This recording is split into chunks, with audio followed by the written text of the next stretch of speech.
Hi, I'm Elliot from EQPTV and I'm here with Jeff Walker from Carcass. So how has the past year been for Carcass? It's been great, been non-stop. The album came out last September and probably the most intense it's ever been, you know, for us, because we're quite lazy. So it's been very successful, the album's selling extremely well. Couldn't really ask for more, you know.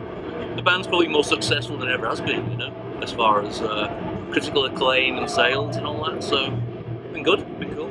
Yeah. Earlier this year you went on tour with Gore Guts and the Black Dahlia Murder.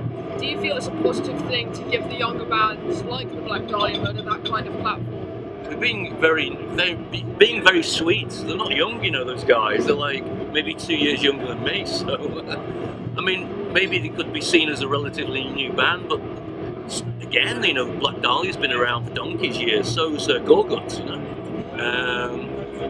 So, I mean, with Black Dahlia, they're as successful in America as Carcass, so it's a good package, you know. They did us some favours, we did them some favours. It's just a good package, you know. Carcass is known to be one of the most influential bands in extreme music. When listening to these younger bands, do you see that influence, or can you hear that influence? Yeah, I mean, we can hear it in new metal, you know, because a lot of the, you know, we were probably the first band to downtune to B, and then people like Ross Robinson, who produced Korn and Deftones, influenced those bands, and Machine Head and your Fear Factories were really into our guitar tone and sound. So obviously those bands influenced new metal, but we influenced them, so we hear it everywhere, you know. But no one does it like Carcass, I don't think, and I think that justifies the reason for our existence, because there's still a little gap there that even though people have been influenced by us, it's a bit cocky, but no one does it quite like Carcass, you know. Yeah, about that, no one doing it quite like Carcass, did you feel like unique when you first started, or did you just feel kind of like you were part of a scene? Part of a scene, I don't know if we ever felt unique. You know, we just had our favourite bands and we just wanted to be like them.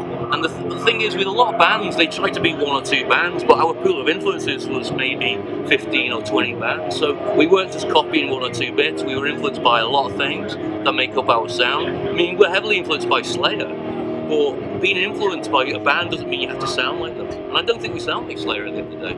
Well, they are a huge influence on the drumming and, you know, the guitar riffs and stuff, so yeah, it's one thing to be influenced, it's another to plagiarise bands. We've never really plagiarised anybody, you know. In March of last year, Carcass performed for the first time with their new lineup in the Camden Underworld, where they played for 3 nights. Were there any nerves going into that show because it was, you know, a reunion thing and you didn't know how fans would react? So was it? Did you feel confident? No, I think maybe Ben, the new guy, and maybe Bill gets a bit nervous, but I don't really get nervous, I get a bit stressed, so I tend to hit the Jack Daniels a bit, but it's not nerves as in, it's a bit stressful because now there's a lot of expectation on our shoulders, you know, we've got to deliver, and we don't want to hear people say we suck or it was a bad gig, so we're definitely carrying a bigger cross. When we were younger, we were more laissez-faire, we didn't really give a damn, you know, we just did what we did, but now people are paying good money to watch us, so we have to do our best, you know? Yeah. Due to the phenomenal success and acclaim of Surgical Steel, are there any chances of another record, or is that just something you've done? Yeah, I think so. Definitely, the needle's more to there being another record, but we couldn't guarantee when it's going to happen. It might be in another 18 years, you know?